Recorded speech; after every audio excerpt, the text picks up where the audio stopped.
রান্না শুরু করলাম।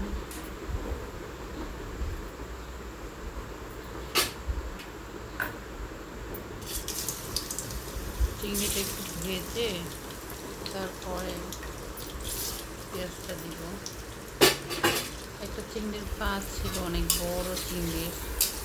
ওই চিংড়িটা যদিও আগে খাওয়া হয়ে গেছে, বাট পাটা রয়ে গেছে, ওটাও সাথে দিয়ে দিলাম। দুন্দুল দিয়েছি, দুন্দুল একদম ফ্রেশ দুন্দুল নিয়ে আসছে, দুন্দুল আর সাথে অল্প একটু আলু দিয়েছি। এটা দিয়ে রান্না করবো। দিয়ে দিলাম একটু আদা রসুন বাটা। আমি সব মশলাই একটু তেলে ভেজে নিই, চুলা কমায় তারপরে তেলে ভেজে। এটা তো মরিচ গুঁড়াটা ইউজ করবো না, মরিচ ছাড়া রান্না করবো দুন্দুলটা। শুধু হলুদ, ধইনা জিরা অল্প একটু মিক্স করা একসাথে, আর একটু আদা রসুন বাটা। একটু তেলটা ভালো করে তেলে ভেজে এখন পানি দিয়ে দিব।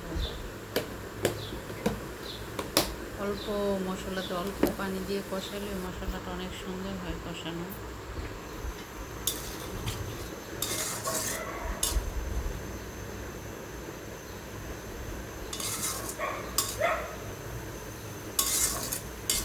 অল্প দিন বলতো, তাই অল্প চিংড়িতে অল্প হয়ে যাবে।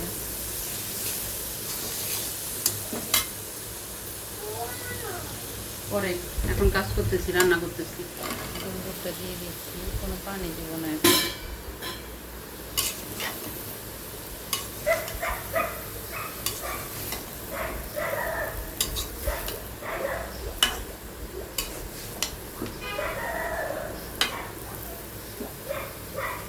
আমি যদিও ইউটিউব সম্পর্কে ভালো বুঝি না, বাট একটু একটু শুরু করেছি।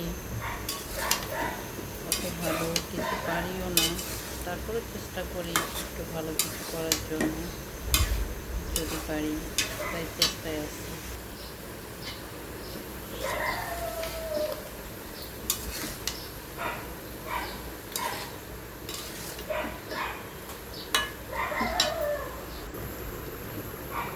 এটার মধ্যে আমি পানি দিব না, এমনিতেই অনেক পানি বের হবে, এমনিতেই অনেক পানি বের হবে।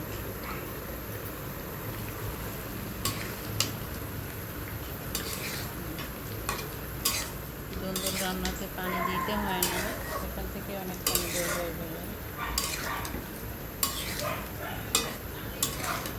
পাশে পুকুরটা এমন করতেছে।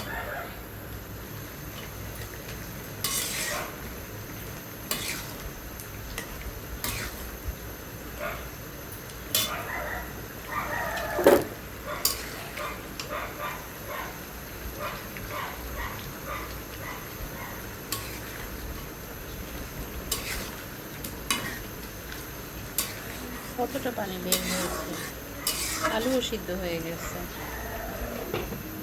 তরকারিও প্রায় শেষের দিকে, আর একটু ঝোল কমলেই আমার রান্না হয়ে যাবে, কারণ এটাতে আমি কোনো আলাদা পানি ইউজ করব না, এটাতে যা আছে তাই।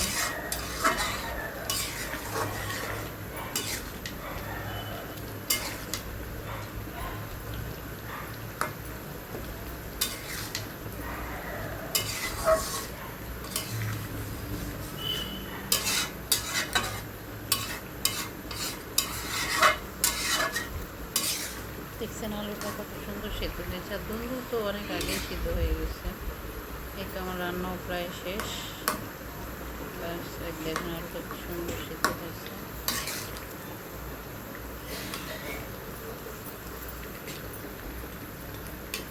রান্নাও আমার শেষ, আলহামদুলিল্লাহ।